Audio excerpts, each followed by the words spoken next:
chapter, the twin verses Yamakavaga. Verse 1, mind is the forerunner of all states. Mind is their chief. They are mind-made. If one speaks or acts with a defiled mind, suffering follows thereafter, as the wheel follows the foot of the draft ox.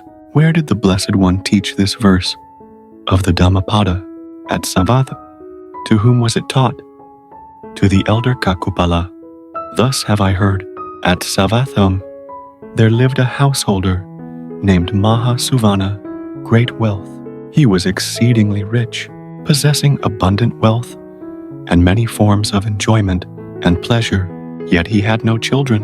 One day, while returning home after bathing, he saw by the roadside a great forest tree with a vast and spreading canopy, thinking, surely this must be the dwelling place of a powerful deity. The householder ordered the ground beneath the tree to be cleared, a wall to be built around it, and sand to be spread within.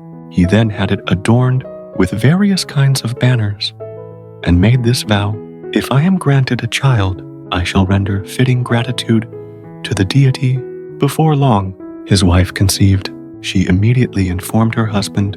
He then arranged a protective pregnancy rite for her. After 10 months, she gave birth to a son, and he named the child Pala, meaning protector, because it was believed that through the protection and care of the tree, the child had been born. Not long afterward, he had another son, whom he named Kulapala, the younger protector, while the elder was called Mahapala, the elder protector. When they reached adulthood, the parents arranged marriages for both sons. In due course, both parents passed away, leaving the entire inheritance to the two brothers. At that time, the Buddha was setting in motion the wheel of the Dhamma. After traveling from place to place, he resided at Jetavana Monastery, which had been built by the householder Anathapindika at the cost of 540 million. During his residence at Jetavana, the Buddha taught the Dhamma, leading to heavenly rebirth, and the Dhamma, leading to liberation. The Blessed One spent only one rains retreat at the monastery built by his two clans, one consisting of 80,000 families from his mother's side, and the other consisting of 80,000 families from his father's side. He resided at Jetavana for 19 rains retreats, and for 6 rains retreats at Pubarama, a monastery built by Visakha, an eminent female lay disciple, at the cost of 270 million because of the great merit of the families of Anathapindika and Visakha. The Buddha spent a total of 25 rains retreats in the vicinity of Savatharar. The householder, Anathapindika, and Lady Visakha went to the Blessed One twice daily, without fail. They never went empty-handed, knowing that the young novice monks were waiting for alms. Before noon, they offered solid food and soft food. After noon, they offered the 5 kinds of medicinal substances and the 8 kinds of drinks. Moreover, they always kept space, prepared in their homes for 2,000 bhikkhus. Whenever any monk was in need of food, drink, or medicine, it was provided according to his wishes. The householder Anathapindika did not pose any question to the Buddha. It is said that the reason he did not dare to ask was because of his profound reverence for the Blessed One. He reflected that the Blessed One was a supremely noble Buddha and a refined prince. Whenever the Blessed One taught the Dhamma to someone, it was with the thought that the person was his benefactor. If now the Blessed One were to teach the Dhamma for him, it would cause the Blessed One additional fatigue. For this reason, the householder Anathapindika did not ask the Buddha any question. However, as soon as he sat down, the Buddha thought, this householder supports me when I have no need of support. For 4 asankheyas and 100,000 aeons, I have fulfilled the perfections in order to attain enlightenment. I have cut off hair adorned with ornaments. I have given up my eyes. I have torn out the flesh and blood of my heart, my son and my wife. dear to me as my very life, I have also renounced solely for the sake of bringing the true Dhamma to beings. This man supports me when I have no need of support." Then the Blessed One delivered a discourse. At that time, 50 million out of the 70 million inhabitants of the city of Savath, having heard the Dhamma, immediately requested to become lay disciples of the Buddha. The remaining 20 million had not yet gained faith in the teaching. The lay disciples of the Buddha had two duties: before noon, to provide alms for the Sangha; after noon, to take incense and flowers, and together with their attendants, carry robes, medicines, and drinks to the Blessed One in order to hear the Dhamma. One day, Mahapala saw lay devotees going to the monastery with incense and flowers in their hands. He asked them, "Where are you going?" They replied, "To hear the Dhamma." "Let me go with you," he said. He then accompanied them to the monastery, paid homage to the Blessed One, and sat down outside the assembly of the Dhamma. When the Buddhas teach the Dhamma, they always do so in accordance with the individual capacities of the listeners, discerning who is suitable for going for refuge, for undertaking the precepts, or for going forth into the homeless life. On that day, the Blessed One took note of the spiritual faculties of Mahapala and taught the Dhamma specifically for him. He explained clearly and in due sequence the teachings on wisdom, generosity, moral conduct, heavenly rebirth, karma and its results, the foolishness and defilement of sensual pleasures, and the blessings of the life of renunciation. The householder Mahapala listened attentively. He reflected that when a person departs from this world to the next, neither children nor wealth can be taken along. Moreover, even this body itself does not follow. What benefit, then, is there in the household life? He thought, resolving to renounce the household life. At the conclusion of the discourse, Mahapala approached the Blessed One and requested admission into the Sangha. The Blessed One asked, "Do you have any relatives remaining, so that your going forth may be in accordance with the discipline?" "Venerable Sir," replied Mahapala, "I have a younger brother." "Then inform your brother," said the Blessed One. Mahapala joyfully replied, "Yes, Venerable Sir."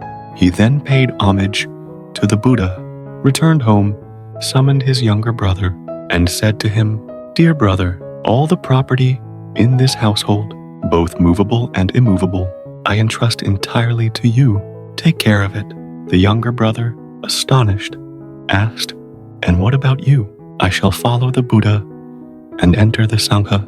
His younger brother exclaimed, "What are you saying? My beloved brother, when our mother passed away, you cared for me as a mother would. When our father passed away, you took his place. Our house is full of wealth. Surely you can perform meritorious deeds while living the household life. Please do not go forth."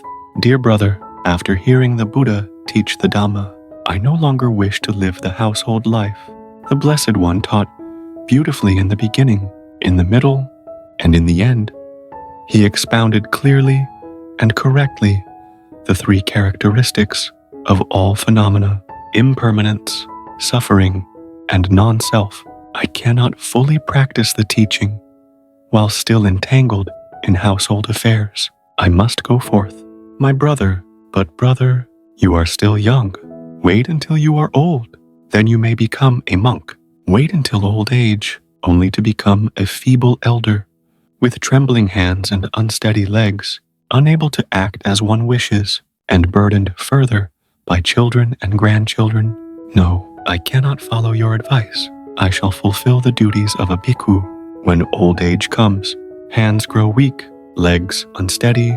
How then could one practice? When the body is worn and exhausted, I shall go forth, no matter how you try to prevent me." Despite his brother's lamentation and tears, Mahapala went to the Blessed One and requested admission into the Sangha. Having been accepted and having undertaken the training, Mahapala spent 5 rains retreats under his preceptor and teacher. At the completion of the 5th rains retreat, after performing the ceremony of invitation, he went to see the Blessed One, paid homage, and asked, "Venerable Sir, relying on the Blessed One, how many duties of practice must I undertake?" "Bhikkhu, there are only 2, the duty of learning the Dhamma and the duty of meditation." "Venerable Sir, what is the duty of learning the Dhamma and what is the duty of meditation?" "The duty of learning the Dhamma is to understand the word of the Buddha according to one's individual capacity, to master thoroughly 1 or 2 collections of the Agamas or the entire Tipitaka, to commit them to memory, to recite them, and to teach them. The duty of meditation leads to the attainment of arahantship. Meditative practice requires a life of simplicity, a preference for secluded places, constant contemplation of aging and death, and the development of insight wisdom through sustained and persistent effort. "Venerable Sir," said the bhikkhu, "because I went forth only at an advanced age, I am unable to fulfill fully the duty of learning the Dhamma. However, I am able to fulfill the duty of meditation. Please teach me meditation." The Buddha taught him a meditation practice leading to the attainment of arahantship. The bhikkhu paid homage to the Blessed One and gathered 60 bhikkhus to accompany him. He then traveled about 20 yojanas, approximately 80 kilometers, and arrived at a large village near the frontier. The whole group entered the village for alms. Seeing the bhikkhus dignified in their deportment, fulfilling their monastic duties and being approachable, the villagers developed reverence and respect. They invited the bhikkhus to be seated and offered them fine food. Then they asked, "Venerable Sirs, where are you going, faithful devotees?" They replied, "We are going in search of a suitable place for seclusion." The wise villagers understood that these venerable bhikkhus were seeking a place to observe the rains retreat. They made this request: "If the venerable ones are willing to remain here for the 3 months of the rains, we shall go for refuge and undertake the precepts," reflecting that through the support of these lay donors, they could practice so as to escape from the cycle of birth and death. The bhikkhus consented to remain there. The villagers immediately built a monastery, establishing separate areas for nighttime and daytime activities, and offered it to the Sangha. The bhikkhus then had only the regular duty of entering the village for alms. There was a physician who, out of faith, came to the monastery to provide medical care. He expressed his wish to the Sangha, saying, "Venerable Sirs, wherever there are many people, illness cannot be avoided. If anyone becomes sick, please send for me so that I may provide treatment." On the first day of the rains retreat, the Elder Mahapala summoned all the bhikkhus and asked, "Brothers, during these 3 months of the rains, in how many postures of deportment will you practice?" "In the 4 postures, Venerable Sir." "But is that appropriate?" "Brothers, we must be truly mindful, for it is precisely because the Blessed One taught the duty of meditation that we have come here to practice. The reason we receive the protection of the Buddhas is not through deceit or duplicity, but through the practice of diligent effort. The 4 forms of suffering, birth, aging, illness, and death, are awaiting those who are negligent and distracted. For them, these states are places they enter and leave as familiarly as their own homes. Therefore, brothers, be mindful." "And what about you, Venerable Sir?" They asked. "I shall practice in only 3 postures. I will not lie down." "Excellent. Venerable Sir, be mindful." After the first month, the Elder Mahapala, who had voluntarily refrained from sleeping, began to experience pain in his eyes. Tears flowed from his eyes as water flows from a cracked vessel. Throughout the long night, he devoted his entire body and mind to meditation, and only at dawn did he enter his cell to sit and rest. When it was time to go for alms, The bhikkhus came to the elder and said, "Venerable elder, it is time to go on alms round." "Very well, brothers, take up your robes and bowls." After instructing them to take their robes and bowls, he himself also set out, seeing tears flowing from his eyes. The bhikkhus asked, "What is the matter? Venerable sir, the wind has irritated my eyes. Why do we not invite the physician?" "Venerable sir, we shall send for him." "Very well." The bhikkhus informed the physician. He prepared a medicine and sent it to them. The elder applied the ointment to his nostrils and continued to sit as was his usual practice. Then he entered the village. When the physician met him, he inquired, "Venerable sir, I have heard that the wind has caused pain in your eyes." "That is so, good lay follower." "Venerable sir, did you apply the medicine to your nostrils that I prepared and sent?" "Yes, good lay follower." "And how do you feel now?" "Venerable sir, it is still painful, just as before." The physician was doubtful. The medicine he had sent usually cured the illness after a single application. Why, then, had the venerable sir not recovered? He therefore asked further, "When you applied the medicine, did you sit or lie down?" The elder remained silent. Although the physician asked him 2 or 3 times, he did not utter a single word. Not knowing how else to resolve the matter, the physician took leave of him and went to the monastery to examine the dwelling place. The elder's cell contained only a walking path for meditation and a place for sitting. There was no place for lying down. The physician asked in perplexity, "Venerable sir, when you applied the medicine, did you sit or lie down?" The elder still remained silent. "Venerable sir, please do not act in this way. Practice can proceed only when the body is carefully attended to. Did you lie down when you applied the medicine?" After being asked 2 or 3 times, the elder finally replied, "Go back now. Physician, I shall reflect again and make a decision in this matter." The elder had no relatives there, so with whom was he to confer? He consulted only himself. "Palita, do you value your eyes, or do you value the path of the Buddha? In the trackless round of samsara, how many times have you been without sight? Among the countless Buddhas who have arisen, you have not encountered even one. Now, during this rains retreat, you have resolved not to lie down for 3 months. Let the eyes be ruined, if they must. Guard the discipline. Do not guard the eyes." And in order to admonish himself, he recited the following verses. "Eyes and ears are now failing. This whole body too will soon be gone.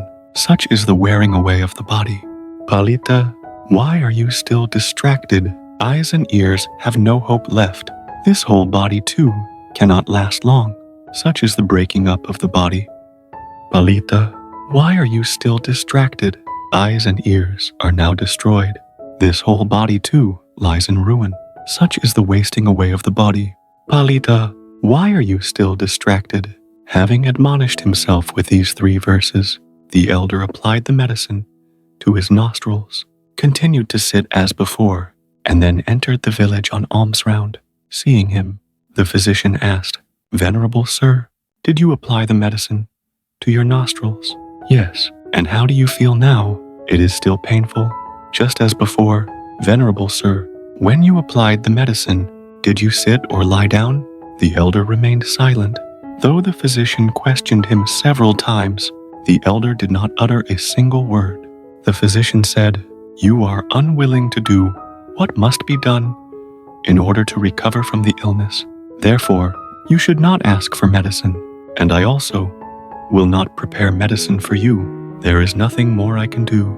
Having been refused treatment by the physician, the elder returned to the monastery and admonished himself, "Bhikkhu, even if you are abandoned by the physician, do not abandon your posture of sitting." And he recited this verse to admonish himself, like one afflicted with an incurable disease, whom the physician has ceased to treat, who is certain to meet death.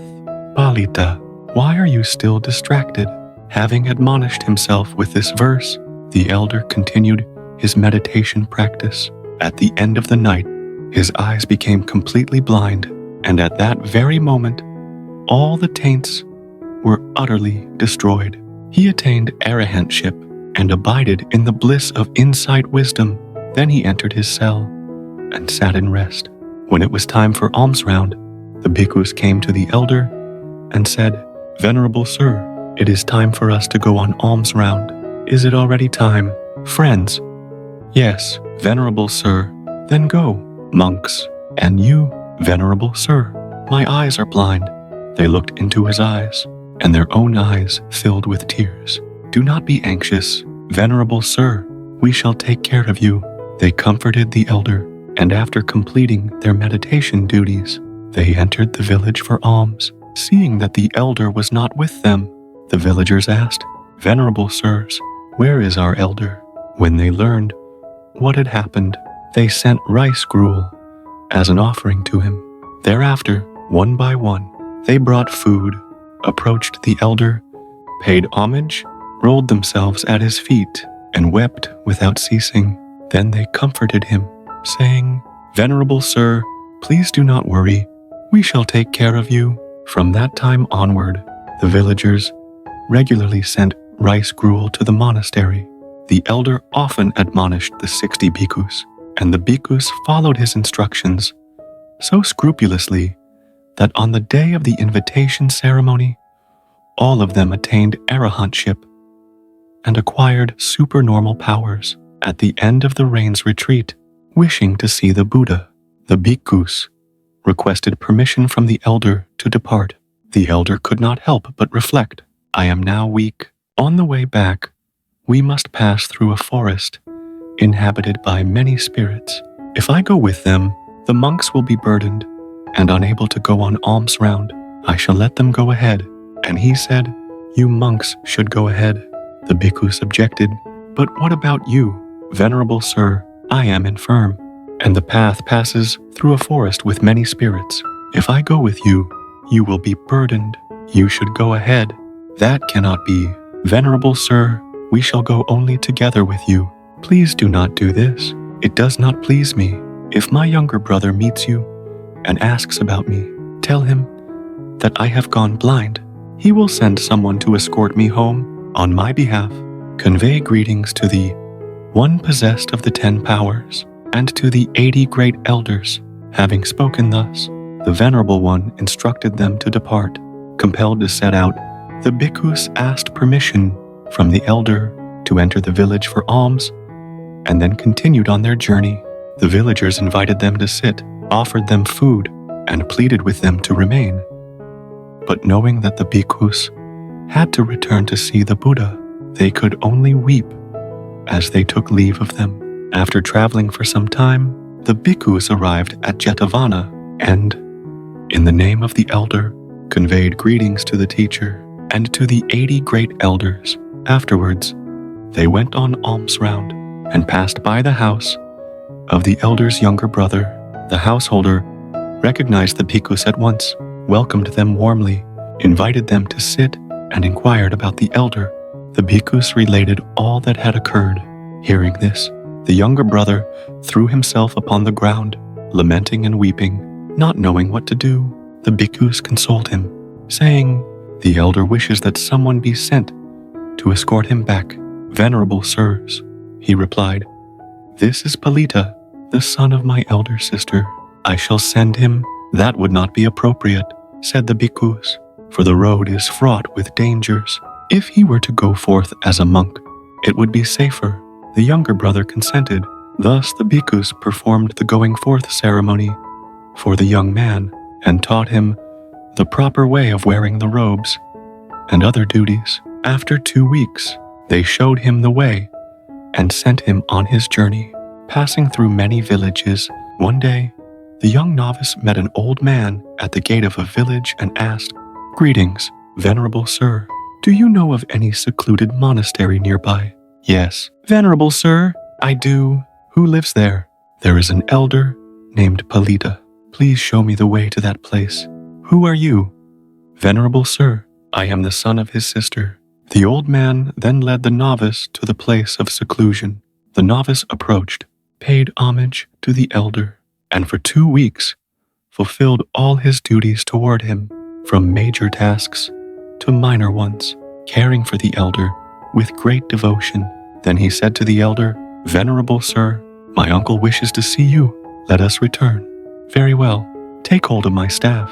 And thus, without letting go of the staff, the two, one old and one young, entered the village together. The villagers tried in every way to persuade the elder to remain, but to no avail. They could only weep as they accompanied him for part of the way. They reached the next village, at the edge of the forest, called Kathanagara, and stepped beyond the village limits. Suddenly, from a distance, there arose the singing voice of a young woman gathering firewood. The young novice at once felt himself drawn to the clear and melodious sound. The Blessed One had taught, "Bhikkhus, there is no other sound that so captivates the heart of a man as the voice of a woman." Overcome with agitation, the novice released his hold on the elder's staff and said, "Venerable sir, please wait for me a moment. I have something to attend to." Having said this, he hurried off in the direction of the young woman. Seeing him, she stopped singing, and the novice committed the offense of sexual misconduct with her. The elder waited for the novice for a long time, but he did not return. The elder immediately sensed that something was amiss. There had been the sound of a woman's singing, and the novice had been gone for far too long. Surely he had transgressed the discipline. The novice later returned to the elder and hastily urged him, "Come, let us go on." "Venerable sir," the elder spoke sternly, "Novita, have you committed an offense?" The novice remained silent, and even when questioned again, he did not speak. The elder admonished him further. "One who has committed an offense like this is never again permitted to hold my staff." Overwhelmed with remorse, the novice removed his yellow robe, put on lay clothing, bowed his head, and confessed his fault. "Venerable sir, formerly I was a monk, but now I have returned to the household life. I did not go forth out of faith. I did so only out of fear of dangers along the road. Now let us go on." The elder did not change his resolve. An evil person, whether ordained or a layman, is still an evil person. When you were a novice, you could not maintain the holy life. How could you be a good person as a layman? One who has committed such an offense is never again permitted to hold my staff. Venerable sir, the road is full of spirits, and you are blind. How can you remain here? Do not concern yourself with that. Whether I lie down here and die, or go elsewhere, makes no difference. I will not go with you." Having spoken thus, the elder recited the following verses. "Alas, the light of my eyes is gone. The long road is weary indeed. To walk together with a foolish man, better to lie down and go no further. Alas, the light of my eyes is gone. The long road is weary indeed. To walk together with a foolish man, better even to die than to go on." Hearing these words, the former novice, overcome with remorse and choking with sobs, cried out, "I have committed a grave offense, a dreadful and terrible fault." Then, weeping and wringing his hands, he fled into the forest and disappeared. The virtue of the elder caused the throne of Sakka, 60 leagues in length, 50 leagues in breadth, and 15 leagues in thickness, resplendent with a rose-red hue which sinks down when Sakka sits and rises, when he stands, to suddenly grow hot. Startled, Sakka wondered who could have caused his throne to burn in this manner. Surveying the world with his divine eye, he saw the elder.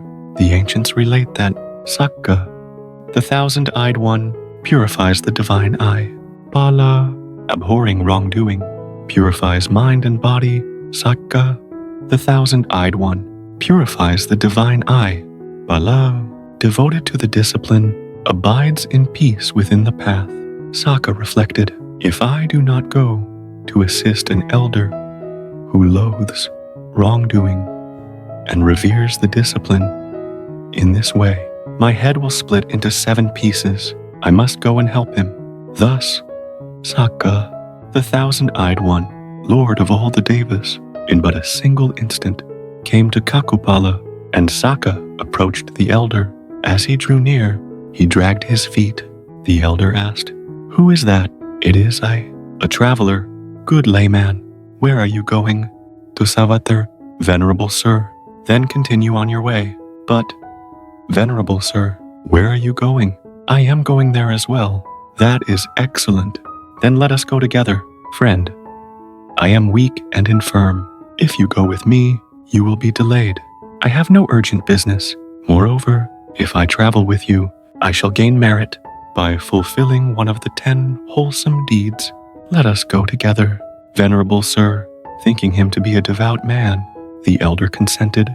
"Very well, take hold of the end of my staff." Saka did so, and by his divine power, shortened the distance so that they arrived at Jetavana that very afternoon.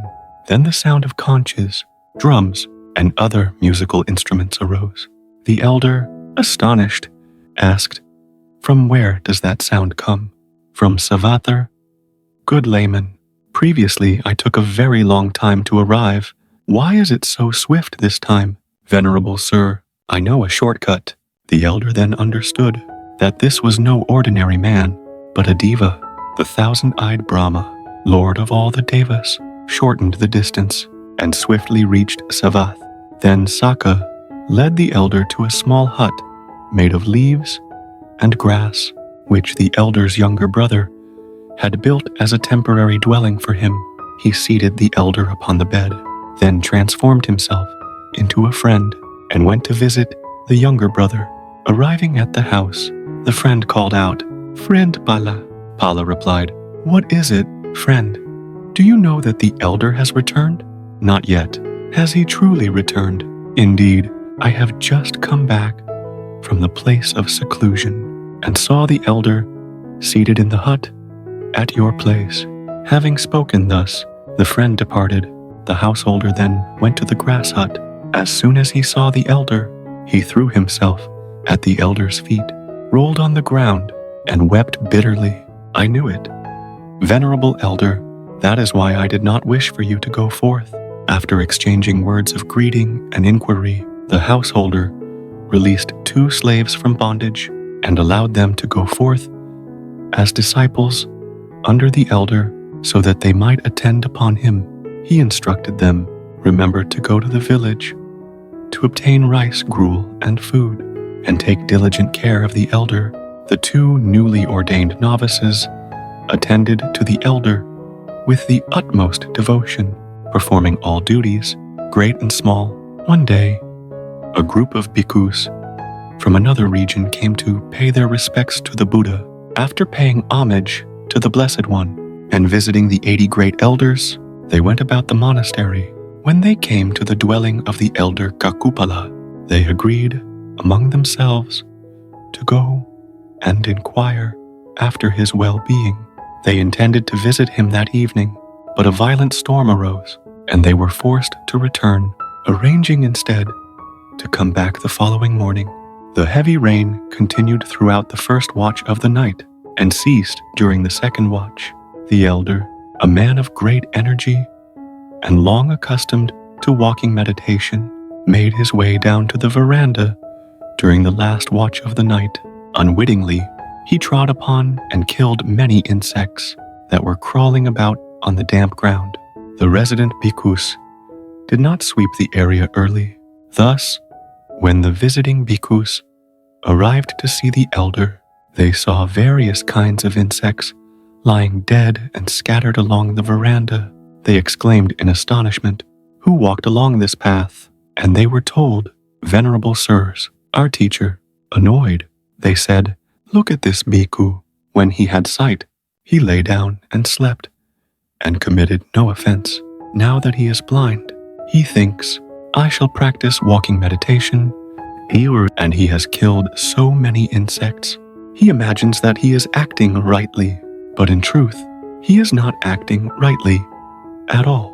Then they departed and reported to the Blessed One, "Venerable Sir, the Elder Cakkhupāla, thinking, 'I shall practice walking meditation,' has killed many insects." The Blessed One questioned them, "But did you see him kill them?" No, Venerable Sir, we did not see him, just as you did not see him kill. So too, he did not see the insects. Bhikkhus, one who has destroyed the taints, has no intention of killing. Venerable Sir, since he has attained arahantship, for what reason did he become blind? Bhikkhus, that was due to a fault committed in a past life. How was that?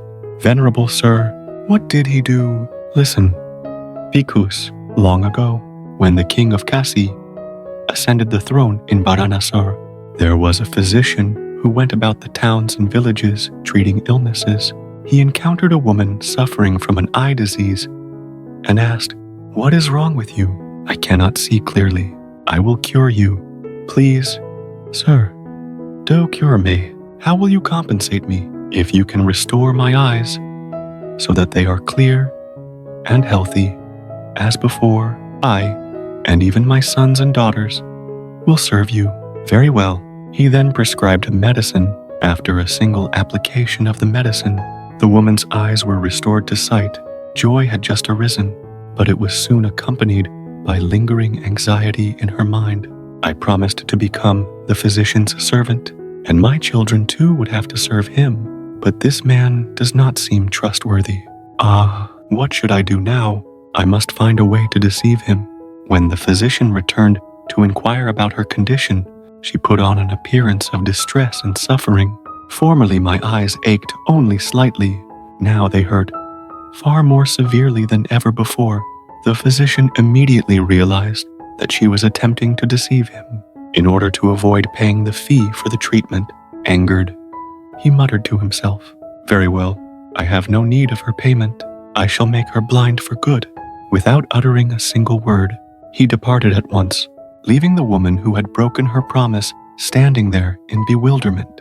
The physician returned home and recounted the matter to his wife in order to vent his anger. His wife remained silent. He, however, hastily prepared another medicinal ointment, brought it to the woman, and instructed her to apply it to her eyes. The woman, without the slightest suspicion, did as he said, and instantly the light of her eyes was extinguished. That physician was Cakkhupāla himself. Having concluded the story, the Blessed One said, "Bhikkhus, my disciple committed an evil deed, and therefore unwholesome karma pursued him unceasingly. For an evil deed follows the doer of evil, just as the wheel follows the foot of the ox that draws the cart." Having related this account, the king of the Dhamma, like a sovereign, affixing the royal seal to a decree already ratified, solemnly recited this verse: "Mind is the forerunner of all states. Mind is their chief. They are mind-made. If with a defiled mind one speaks or acts, suffering follows after, as the wheel follows the foot of the draft ox."